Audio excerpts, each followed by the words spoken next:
Les amis, bonjour. Aujourd'hui, une vidéo un petit peu spéciale. Je suis à l'hôpital comme toutes les 3 semaines et donc plutôt que j'attends les soins et donc plutôt que de m'ennuyer, je vous fais une vidéo sur les 3 choses qu'un débutant doit faire en grande priorité lorsqu'il s'entraîne.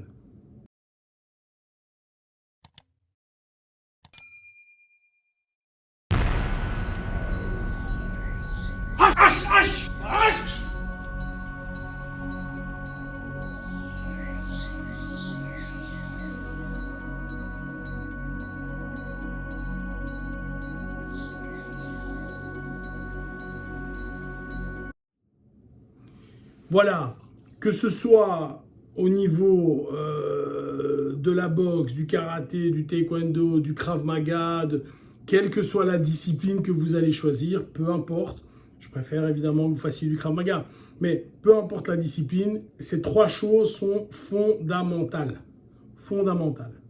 La première chose que tu dois faire, outre le fait d'avoir une petite condition physique, etc., ça bien sûr, ça tout le monde le sait, la première chose que tu dois faire, c'est que tu dois apprendre à frapper. Tu peux faire ce que tu veux, si tu ne sais pas frapper, ça n'ira jamais. Parce que quel que soit le problème, à un moment, il faut aller mettre ton poing sur le nez de quelqu'un. Si lorsque tu mets ton poing sur le nez de quelqu'un, le gars a le sentiment qu'il y a une mouche qui a atterri, ça ne va pas aller. Il faut que tes frappes soient efficaces. Coup de poing, coup de pied. C'est fondamental. Donc ça, c'est la première chose. Quand tu vas t'entraîner en Krav Maga, en boxe, en taekwondo, enfin, peu importe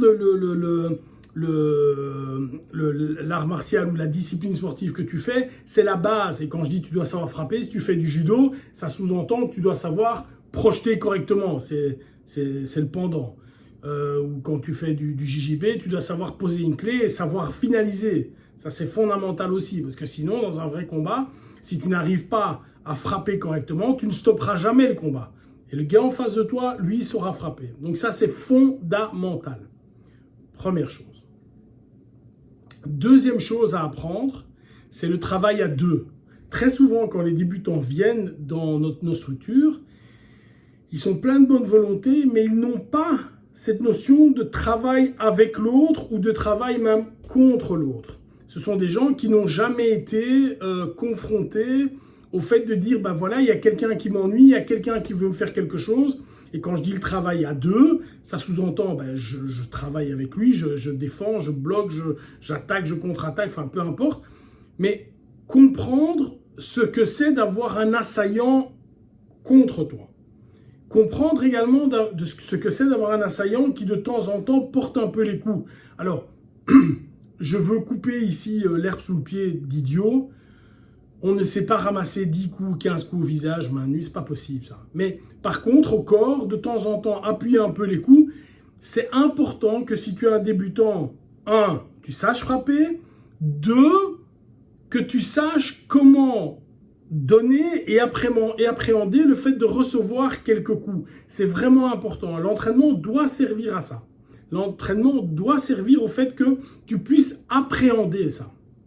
La troisième chose maintenant, et ça je la vois aussi chez les débutants, c'est reste simple. Keep it simple, stupid. Apprends à donner un jab, un cross, un front kick, un circular kick, les défenses de base, 4-5 attaques, 4-5 défenses. Joue là-dessus. Joue là-dessus. N'essaye pas de faire un coup de pied retourné, sauter, parce que tu as vu qu'à la télé, Jean-Claude Van Damme le faisait. D'abord, c'est à la télé. Et deuxièmement, le mec, il s'entraîne depuis 30 ans. Donc, c'est pas la même chose. Donc, toi, reste avec des choses simples. Tu peux regarder des championnats de boxe qui se déroulent et à un moment, ça bouge, ça frappe, et puis, boum, il y a un cross qui part et il y a le KO qui tombe. Ou il y a un front kick qui part à la tête et le KO tombe. Ou le gars a ramassé quelques low kicks et il ne sait plus appuyer sa jambe. C'est des techniques simples. Alors oui, dans 10 ou 15% des cas, on va avoir quelque chose de waouh, c'est fantastique et tout. Mais ce n'est quand même que la minorité. Reste simple. Reste simple dans tes techniques. 3 choses à retenir. J'apprends à frapper. Je dois savoir frapper. J'apprends à gérer l'autre dans le conflit, à gérer l'autre avec les coups, etc. 3, j'essaye de maîtriser tout d'abord des techniques simples. Et dans les 6 premiers mois, voire la première année de ton enseignement, ça doit être, il doit y avoir un bandeau sur ton front quand tu te regardes dans le miroir, ça doit être marqué. C'est ça que je dois faire. C'est ça que je dois faire. Le reste, c'est bien d'avoir d'autres choses, mais ça, tu dois le faire. C'est une obligation. Ok les gars? Allez, bye bye.